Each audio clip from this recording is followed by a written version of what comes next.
Entrez dans la révolution digitale et l'IA. Ne passez pas à côté des solutions actuelles pour vous concentrer davantage sur vos services et produits. More, parce que nous sommes des entrepreneurs tout comme vous.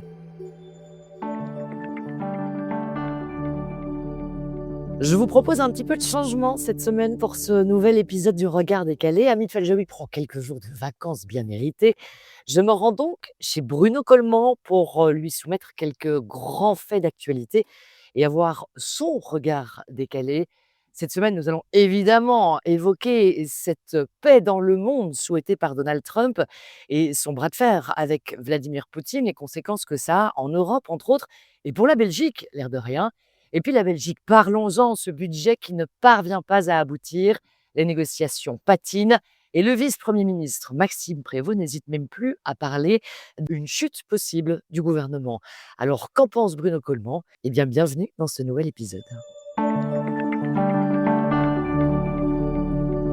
Bonjour Bruno Coleman. Bonjour. Merci de me recevoir chez toi pour ce nouvel épisode du Regard décalé. Mais ami d'étant en vacances, je te propose de te soumettre quelques faits d'actualité, d'avoir ton propre regard, ta propre lecture.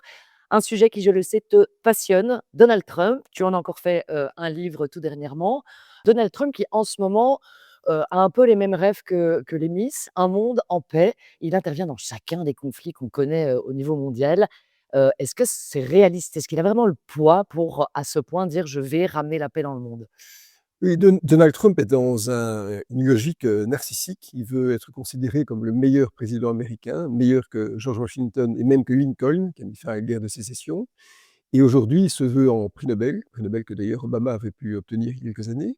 Et en fait, il prétend mettre fin à des guerres, ce qui n'est pas tout à fait faux, mais ça montre en même temps la force militaire et commerciale que les États-Unis sont capables de déployer justement pour empêcher que des conflits s'embrasent. Donc en fait, derrière la recherche de la paix, il y a l'expression d'une violence militaire.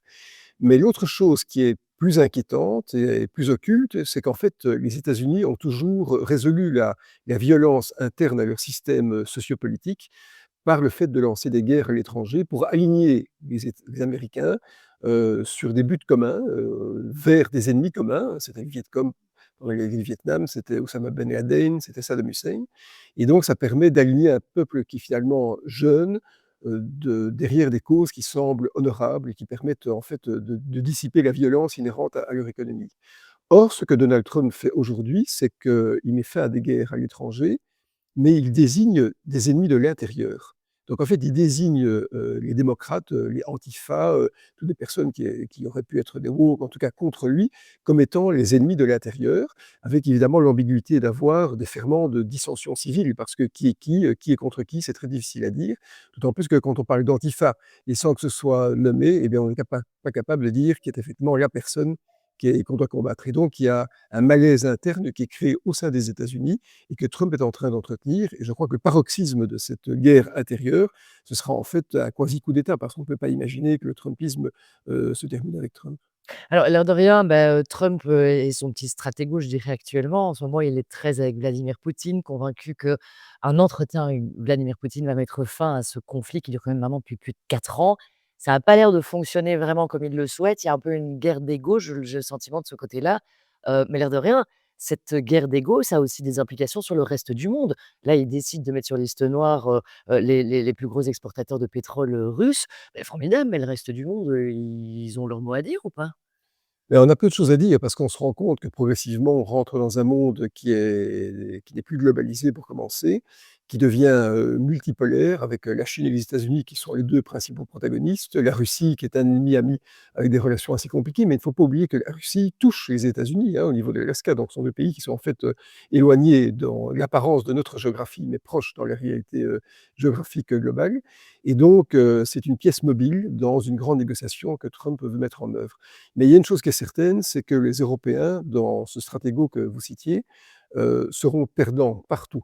D'abord, on a une guerre sur notre flanc est, pour utiliser un langage militaire. On a les États-Unis qui se ferment commercialement, qui nous imposent des achats militaires, des achats énergétiques, et qui nous puniront si on n'est pas capable d'investir ce qu'on doit investir aux États-Unis.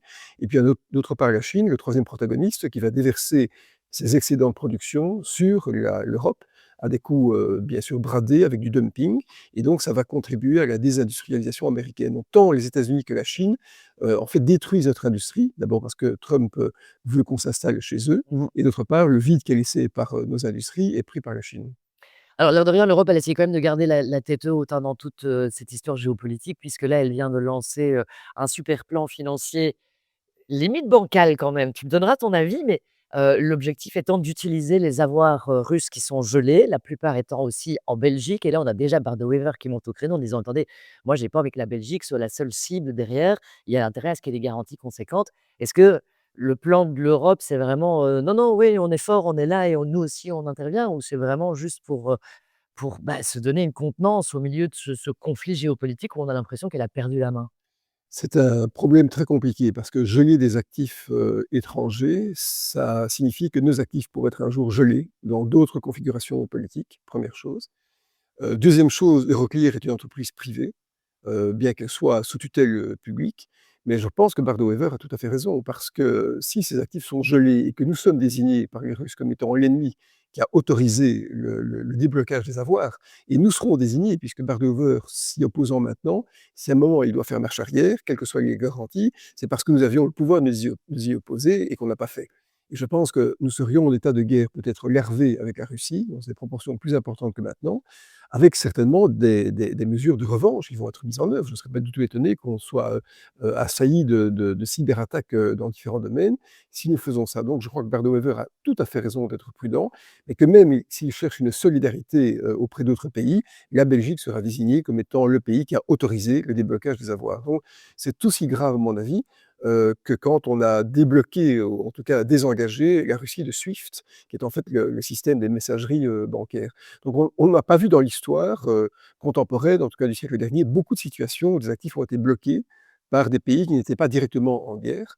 Et vous savez, il y a un exemple qu'on peut citer, c'est l'Union postale internationale qui a décrété que le courrier physique postal passerait même entre belligérants. C'est pour ça que les prisonniers de guerre reçoivent des lettres. Alors qu'ici, en fait, on est en train de bloquer des messages financiers et je pense que c'est un très dangereux précédent dont on va être un jour, à mon avis, victime. Est-ce qu'on peut craindre une troisième guerre mondiale?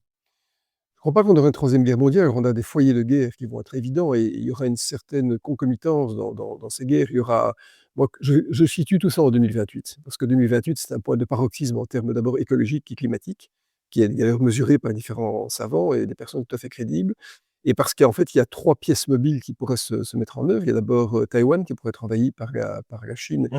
et les Chinois ne se sont pas cachés du fait que ce serait dans cette année-là, en 27-28, qu'ils le feraient. Il y a la Russie qui pourrait à un moment tester en permanence la solidité de l'OTAN, en envahissant, partiellement, totalement les États baltes, peut-être, la Moldavie ou d'autres pays. Et puis Trump qui aura à un moment aussi la vérité peut-être d'acquérir le Groenland de manière un peu plus diverse. Et je pense que s'il y a des guerres, ce seront pas des guerres mondiales parce que ce ne seront pas des protagonistes les uns contre les autres, mais des guerres multiplement régionales. Je pense que si elles arrivent en même temps, elles vont disculper tous les protagonistes, au motif qu'on ne sera pas capable de dire quel est le bon et quel est le mauvais, puisqu'il y aura différents acteurs qui, en même temps, lanceront des guerres. Donc je pense qu'on rentre dans une période, sans être excessivement pessimiste, qui est très, très dangereuse à l'aune du XXIe siècle et il ne faudrait pas que l'espérance du siècle soit déjà dévorée. On va rester, en Belgique en tout cas, on parlait de Bart de Wever, ça me permet de te poser la question de ce gouvernement qui cherche à tout prix à boucler un budget. On en discutait la semaine dernière avec Hamid, il y avait cette date butoir du 21, c'était mardi passé. Il y a eu quelques réunions de ministres restreints, mais j'ai l'impression qu'elles ont vraiment été, rapides, en tout cas pour des réunions, en conseil des ministres restreint. Ici, jeudi matin, Maxime Prévost, vice-premier ministre, dit quand même qu'on ne peut pas exclure une chute de gouvernement. On risque d'en arriver là? Or, je crois que c'est peu probable parce que ce gouvernement a mis 8 mois à être construit. Il est vraiment né dans la douleur mais ce qui se passe maintenant, c'est que c'est le dernier grand ajustement budgétaire qu'il est possible de mettre en œuvre. Il est trop rapide par rapport à ce qui a été décidé au mois de juillet, puisque les textes des décisions du mois de juillet, notamment dans le domaine fiscal, n'ont même pas été débattus au Parlement, les textes ne sont même pas prêts, donc c'est presque invraisemblable d'avoir voulu aller si vite. Et toute cette logorée, tout ce narratif de Belgique qui est en faillite, qui ressemble à la Grèce, c'est une erreur complète. La plupart des pays développés ont une dette sur PIB d'aussi de 100% comme nous, et nous avons une économie qui est extrêmement solide. Mais voilà, il y a une sorte de masculinité, de virilité budgétaire qui est utilisé pour represser les partisans. En fait, le problème en Belgique, c'est assez simple à comprendre. C'est que le vieillissement de la population, c'est l'arrière-plan de tous les scénarios économiques.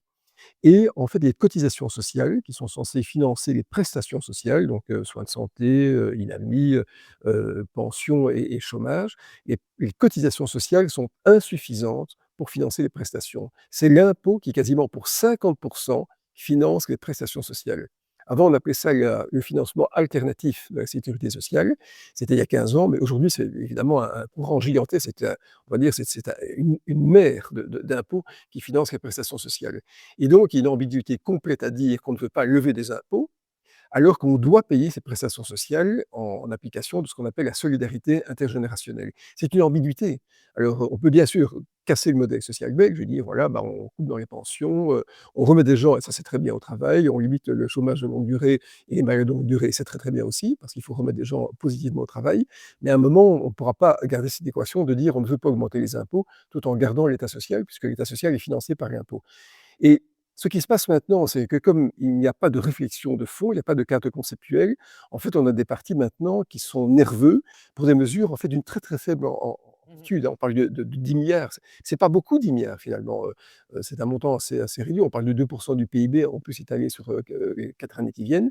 Mais des partis aujourd'hui sont en train de préparer le narratif des prochaines élections et donc sont en train de penser déjà à l'échéance de 2029, déjà en 2025.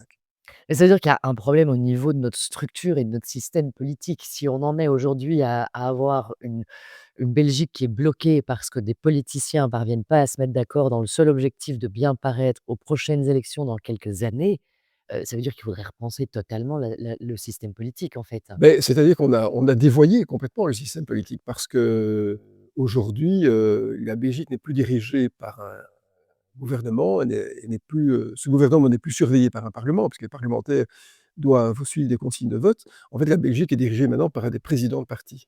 Et c'est ça le problème, on est dans une particratie. C'est pas nouveau, hein, ça date d'à peu près une cinquantaine d'années, mais je trouve qu'aujourd'hui, on le voit plus qu'auparavant, parce que les moyens de communication permettent de mieux disséquer les flux d'informations. Et c'est très dommage, parce qu'en réalité, nous élisons des parlementaires, et on se rend compte que l'électeur dans un parti est plus important que le parlementaire qu'on ait élu. Le parlementaire va obéir à un président de parti qui va imposer ses visions, il va rentrer dans des conflits ou des changements de programme qui n'ont pas d'ailleurs été présentés aux électeurs. Donc en fait, à partir du moment où le vote est exprimé, eh bien les présidents de parti sont en roue libre et peuvent reconfigurer la Belgique indépendamment de ce qui était promis. Donc c'est très dangereux et je trouve que ce qui est dommage, c'est que dans un monde où maintenant l'accès à l'information est facilité et sous de la communication, on devrait faire appel à l'intelligence collective. On devrait avoir des débats citoyens gigantesques. On devrait peut-être même vraiment avoir des référendums sur des sujets importants de société. Je pense que la Belgique, c'est pas 11 millions d'abrutis, hein, c'est 11 millions de gens intelligents qui ont des inflexions politiques, des sensibilités très différentes. Et nous sommes en fait trop rapidement dépossédés du pouvoir qu'on peut exercer sur nos gouvernements, puisque le Parlement ne joue plus son rôle. Et en fait, normalement, le Parlement est censé surveiller le gouvernement. Aujourd'hui, c'est les présidents de parti qui nomment les ministres, qui sont d'ailleurs parfois pas parlementaires, et le Parlement doit obéir à ces mêmes présidents de parti. Donc, tout le système du check and balance, du contrôle, des contre-pouvoirs belges a été mis en fait en péril, est en train de mis en péril par cette particratie. Et moi, à titre de citoyen, ça m'inquiète beaucoup. Finalement, il faudrait peut-être revenir un peu à l'aube de la politique où à l'époque, à l'Antiquité, on nommait un certain nombre de citoyens et chaque année, ces citoyens changeaient Oui. pour prendre, les règles. Est-ce qu'aujourd'hui, actuellement, dans tes connaissances, il y a un pays qui aurait un système politique plus fonctionnel, plus réaliste en tout cas, Oui, il y en a, il suffit de penser à la Suisse, hein, ouais, qui est bien sûr qui a une géographie qui les proches de la permet Nord? cette protection, mais qui a quasiment la même taille que la Belgique en termes de population, qui a aussi des problèmes linguistiques à gérer et des pôles de croissance très différents entre Genève et Zurich. On sait que Zurich est la véritable capitale économique, mais Genève est la capitale politique, et qui, par un système de rotation en matière de présidence, arrive en fait à respecter les différents courants. C'est un pays qui fait appel à l'intelligence collective, puisqu'il y a souvent et assez facilement des votations sur des sujets de société parfois très importants. Donc c'est un pays qui montre par une sagesse, peut-être liée justement à une histoire qui est soudée, qui est capable de dégager des consensus. C'est d'ailleurs en termes politiques un havre de paix, puisque c'est un pays neutre, et c'est un pays qui a recueilli beaucoup d'instances internationales. Donc oui, c'est tout à fait possible, mais il faut accepter, je pense, que ce pays est composé de gens, je trouve, globalement très intelligents, très adaptables, multilingues, avec un très bon niveau de productivité. Il y a certes des profiteurs, dans le chômage et dans les maladies de longue durée, mais on devrait faire beaucoup plus appel aux citoyens, au corps académique, et beaucoup de personnes seraient, à mon avis, désireux de s'impliquer. Et il y a un bon exemple, hein, le ministre Koen Geens a complètement rénové le code civil et le droit des sociétés, parce qu'il était flanqué de quelques professeurs d'université qui, gratuitement, vraiment pour la beauté du fait, ont changé le corpus législatif belge sans fanfare, avec une efficacité redoutable. Et donc, on a un homme seul qui a été le ministre de la Justice le plus important en 2 siècles, avec des personnes qui peuvent s'enorgueillir d'avoir vraiment contribué à la jouvence du droit en Belgique. Comme quoi tout n'est pas perdu. Merci beaucoup en tout cas, Bruno. Il est temps de refermer cet épisode. On aura probablement l'occasion de se retrouver autour de cette table ou d'une autre, hein, d'ailleurs, pour un nouveau Regard décalé. Merci beaucoup.